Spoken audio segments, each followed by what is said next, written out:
And welcome in to PressBoxOnline.com. And I'm Stan the Fan, along with my guest, Dan Zielinski of Baseball Prospect Journal. And Dan, you and I just got to meet the other day. I read something that you wrote in the feed on my Twitter TweetDeck account, and I was impressed with what you wrote. It turns out you're a bit of a veteran on this MLB amateur draft. Yeah, first, I appreciate you having me on. And this is my sixth year covering the draft. Interviewed 191 prospects before this year, 61 of the top guys this year. Love covering the draft, love digging in deep with these guys and just figuring out what makes them tick and kind of their traits and skills in the game of baseball. I thought one of the things we'd do, and I just pulled this off of Jonathan Mayo, who's one of the draft experts, but the coverage, this actually starts on June the 10th at 7 o'clock at night, and it's going to be on the MLB Network and ESPN producing live coverage for the first time. Tell us a little bit about how you go about doing your work, Dan. How did you dig in and find out? In other words, does an expert like you, and you are becoming one, do you use the other experts, or do you actually see video on all these players? How do you work?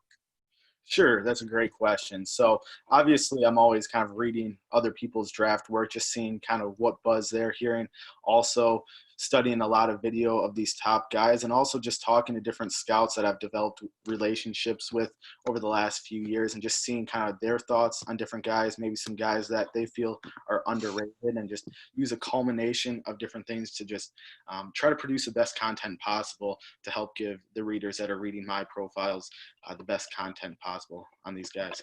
Now, you started doing your work, I'm guessing, like any good draft expert, the minute the 2019 draft ended, you start to cull information and pull it together.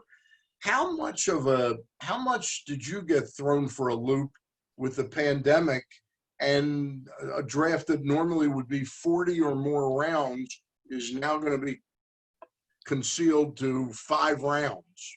For sure. Yeah, that's a great question. Obviously, I would have liked to have gotten out to see some of these guys this spring, just get in person, see them live ABs, live pitching innings on the mound. So obviously that was kind of a wash because high school guys hardly got to play, if at all. College guys played about a month. And then also just in preparation, it's harder to know too, especially the high school guys, if they're going to get drafted. Signability too becomes now a question as well with only 5 rounds. With the lack of games, teams are probably going to prefer more the college side of things just because it's a little safer as well. So it just makes it a little bit difficult to prepare.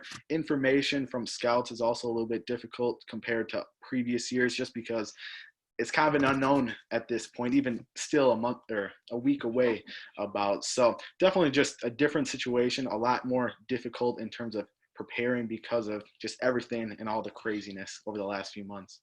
Hey, Dan, when 2018 went awry for the Baltimore Orioles and it was apparent that they were going to have the first pick last year, everybody at that time was talking about Bobby Witt Jr. was going to be the consensus #1 pick. And it was Adley Rutschman who played his way into being that pick during the 2019 college season. Last year, I remember when it looked like the Orioles, for a time, were definitely going to have the #1 pick again until the Tigers caved in. The consensus then was that this Emerson Hancock was going to be the #1 pick. So just like Witt went from 1 to 2, this year it seems like Hancock has slipped a little bit. Is that based on his performance? Because I'm seeing he's going 5 or 6. And then Spencer Torkelson and Austin Martin, who we'll get into, have moved way up. Yeah, that's part of the deal with him is just his spring and his 4 starts. He wasn't overly impressive. He got the job done, but it wasn't what you would expect out of a potential 1-1 guy. Didn't play great competition and had just average results. His stuff wasn't phenomenal either. Great guy. Talked to him actually last week in preparation for the draft. But yeah, it wasn't quite all there. If maybe the full season got played out, I think you could have made a case more that maybe he would have been top 3 guy for sure. But just because only the limited sample size didn't blow anyone out of the waters necessarily, kind of cause him to slide down. I think it also has to do a little bit something too with Asa Lacy also pitching really well this spring too. I think he kind of moved himself as the front runner in terms of the best pitcher in this year's draft class. So when Emerson kind of struggled and Asa impressed, it kind of caused Emerson to slide down a couple picks. Either way, he's going to get paid very well here in another week. But yeah, he's not in the mix for probably the top 3 spots for sure. Is there any, this whole thing about signing people above slot or below slot, with the fact that undrafted players can only sign for $20,000 or choose to go back into next year's draft, does that create any type of game in the 3rd, 4th, and 5th round where people are really jumping in some players that they might have waited to get, but they don't want to take the chance on only being able to offer them $20,000? I think that's going to be something interesting to watch. I know Yeah. Reaching out to a couple scouts right after that announcement came out from some of those baseball insiders, they were kind of unsure of how that was going to play out. I think you will see some college guys who maybe could have gotten $150,000, $200,000 signed for $20,000 just so they can get a jump start on their career. They don't want to get stuck in a log jam back at their university either. So I think you'll see more college guys sign. I'd be surprised if you saw a top 3 round high school guy sign for $20,000. If anything, his best bet is probably going the JUCO route, coming back next year and being draft eligible in a 20-round draft. So I think there's definitely going to be a few teams maybe going after high school guys in 3 through 5 just because they know they're not going to sign as undrafted guys, and maybe let some of those college. That's what I was alluding to, is a guy that they might have thought was an 8th or 9th round talent, but they don't want to let him escape the draft. I thought maybe you'd pick a guy in the 4th or 5th round there. And I could see maybe some teams going over slot on a guy in the 2nd round, something like JT Ginn from Mississippi State, a pitcher who is probably going to have a high signing dollar request. Do something like that, and then maybe go a little under slot in rounds 3 through 5. Get those guys, like you mentioned, 7 to 10 round type typical talents in a normal year, and get them in 3 through 5. Before we dig into the top 5 or so, and we can't possibly in a forum like this go pick by pick, but before that, there's one player that's been pretty intriguing to me. I don't see you having him in the 1st round, and that's this high school pitcher from outside of Philly, I think it is, Nick Bitsko. Do you think he's a 1st round talent, or do you see him going 2nd or even 3rd round? He's definitely a 1st round talent. I guess the biggest question with him is just he reclassified from the 2021 draft class to the 2020. He's a little underage. Scouts didn't get a great look at him last summer because they weren't planning on him being in this draft class. And then with him not being able to pitch at all this spring, it didn't help him. But he recently posted some videos on Twitter of pitching off a mound. Rapsodo numbers were really impressive, and teams that are analytically driven value that highly. So I think I had him going to the Orioles at pick 30 in my recent mock draft. I believe that came out last week. I could very well see him going maybe in the teens, simply for the fact that now teams have that video with those Rapsodo numbers. If it was a normal year, if he pitched well this spring, he could have been a top 15 pick, maybe pushed his way into the back end of that top 10. Great guy in terms of 6'4", 225, pretty clean delivery. He's got a big-time fastball, 97, and also above average curveball. So he has all those attributes you want if you're going to go down that route with a high school prep righty, but with kind of the factors that played into this spring with not getting to pitch and then also reclassifying might hurt him slightly. But you basically think that Mike Elias, who has the 30th, he has the 2nd pick and then the 30th and the 39th, you don't think he would let him pass at 30 if he's still there? I don't think so, and I don't know why you would, because he's the 2nd best prep arm in this year's class. Like I just said, top 15 talent in a normal year. And with the Orioles having about a $14 million signing bonus pool allotment, the most obviously in baseball, even above Detroit, who has got the #1 overall pick, I would snatch him up if he's at 30. And it wouldn't surprise me if a high school guy who should be a first-round pick slides to 30 because the Orioles can offer him pretty much more than anyone, unless a team really wants to just kind of blow up their signing bonus pool allotment. All right. Now, does he have a college picked out, Bitsko? He does, Virginia, which is typically a university that gets their guys onto campus. Kyle Teal, he's a catcher from New Jersey. He already announced he's skipping the draft. He probably would have been a guy maybe finding his way into the 3rd through 5 rounds, maybe a little after. He already said he's going to Virginia, but Virginia is historically a program that gets their guys to campus. But it would shock me if Nick Bitsko got to campus next fall, really. All right. Let's dig into this I'm going to make it the top 3, and that's consensus number 1 now, Spencer Torkelson, first baseman at Arizona State University, and then, of course, Austin Martin from Vanderbilt, and Asa Lacy, the left-handed pitcher from Texas A&M.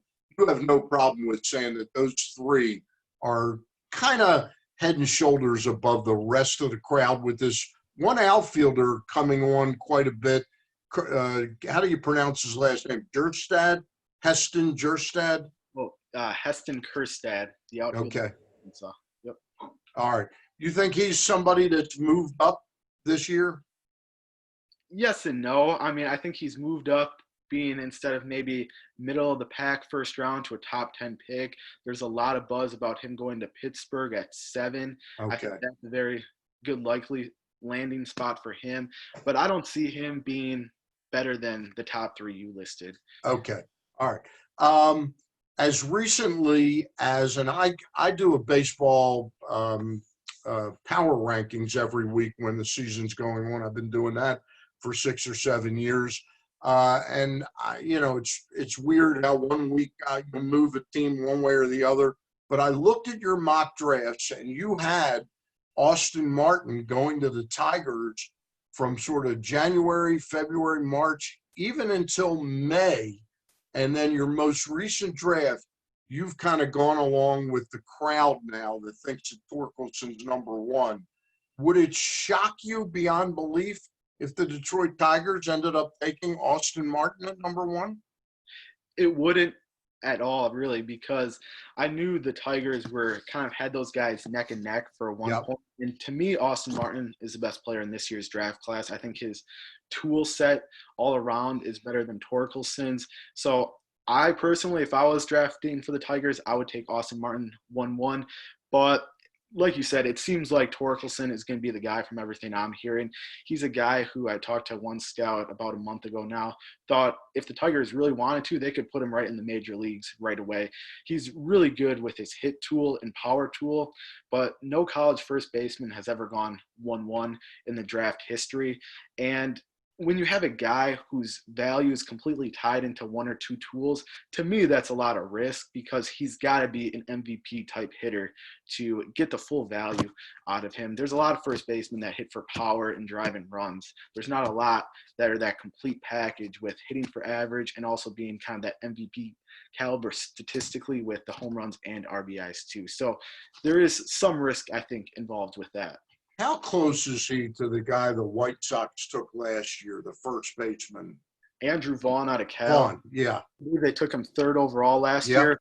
Very similar profile. I think there's a little bit more polish with Torkelson in terms of his approach at the plate, power in general. But Andrew Vaughn was very similar with average, home runs, RBIs, that type of hitter, guy who's going to move through the system quickly. But again, to me, first base, I don't like to generalize, but first base is maybe a little bit of a position where you can get value later on in draft, even in free agencies, things like that, where taking them top 5 is a little risky because, like I mentioned, you have to get a lot out of them with their bat. So having said that you wouldn't be shocked if the Tigers took Austin Martin. You do believe that right now they're leaning toward Torkelson? I think there's probably a 90-95% chance they take Spencer Torkelson here in a week. Should the Oriole fans be upset at that? Or you've already said, so I'm not giving away any secrets, you think Martin is the best talent in this draft? I think so. I think Torkelson and Martin are the clear top echelon 1-2 there. And Austin Martin, he's a guy who I've listed as an infield outfielder, and I know someone even said, well, if he's a utility guy, how much value is there? But he's a guy who can play 5 positions: second, short, third, center field. I know he hasn't played shortstop for Vanderbilt, but I'm Right. convinced that he could at least be decent defensively at shortstop, and if I was a team, I'd put him there. But either way, he's going to play an up-the-middle position, guy who has a chance to have 5 solid tools, one of the best hitters, if arguably not the best hitter in terms of just pure hitting ability in this year's draft class, a guy who is going to hit for average, get on base, use that speed then to make a difference on the base pads, and then also use that defensively as well. If we were looking for a comparison with a major league player that we might be familiar with, all those things you're talking about remind me a little bit of Tommy Pham when he's healthy. Is that the kind of player Austin Martin can be? It's an interesting comparison. I think Austin Or Martin. do you have a better one? Seriously. I think Austin Martin is a guy who's going to hit around 300, has a chance to hit 20 home runs, maybe a little bit more, and also, like I said, play a premium position, whether that's shortstop, center field might be a little bit more likely just because he hasn't played shortstop at Vanderbilt, but you're also getting a guy who's a winner, a leader at Vanderbilt, team first guy too, talking to him. I mean, when I talked to him early on in the season, he couldn't stop talking about his team and Vanderbilt enough. So definitely has the right mindset. And I think if you have Rutschman and Martin as kind of the potential faces of your franchise moving forward, I think that's a great up-the-middle kind of combo with those two guys. It does sound, and I told you before we started taping that our Glenn Clark at PressBoxOnline.com does a daily radio show on our website. He had his coach on recently, and it sounds like the coach really spoke about what kind of character he is, character guy, not character like a funny guy, that Austin Martin is. Now, let me ask you one more question. I'm a guy that believes that you can't get enough good arms. How good is Asa Lacy? And would I be wrong in saying if I'm a guy that wants to get a lot of good arms in my organization, that I would pick him over these other 2 guys? No, you're not wrong at all. And I'm a big fan of Asa Lacy as well. He's a guy in 4 starts this spring, went 3-0 with a .75 ERA, 111 opponent's batting average, 46 strikeouts, and 8 walks in 24 innings. So the guy was dominant. I think if he would have pitched an entire season this spring, and he wasn't going to have an under 1 ERA the entire year, but if it was under 2 and very dominant like he showed in 4 starts, I think there's a real serious possibility he could have been the first overall pick in this year's draft. He's a guy who's got frontline starter stuff, big-time fastball, sitting mid to upper 90s, and like I said, one of the best changeups as well in this year's draft, and just a guy who's a competitor, a winner, and I think could be a number 1 starter in pro ball. All right. Well, again, the draft begins on June the 10th at 7 p.m. It will be on both MLB Network and ESPN, producing live coverage of the event. And what they're doing, the first round, like football does now on the first night, and then the remaining 4 rounds are the next day? Correct, yes. Okay, that sounds good. Again, how can people find your website, Dan? Sure, they can go to baseballprospectjournal.com. Like I said, I've interviewed 61 of the top prospects, including Austin Martin, including Lacy. So you can read those if you're an Orioles fan, want to get to know Austin Martin a little bit more. Also, you can find me on Twitter at Dan Zielinski III. That's how I found you. All right. Dan Zielinski. Dan, would you mind coming on a few days after the draft and sort of doing a wrap-up with us? Sure, I'd be more than willing to. Just let me know. All right. Again, Dan Zielinski of baseballprospectjournal.com. No S in prospect.com. All right. Thank you very much, Dan. I really appreciate the wrap here. All right. Thanks, Dan. All right. Thank you for tuning in to PressBoxOnline.com. Buddy. Thanks, I appreciate it.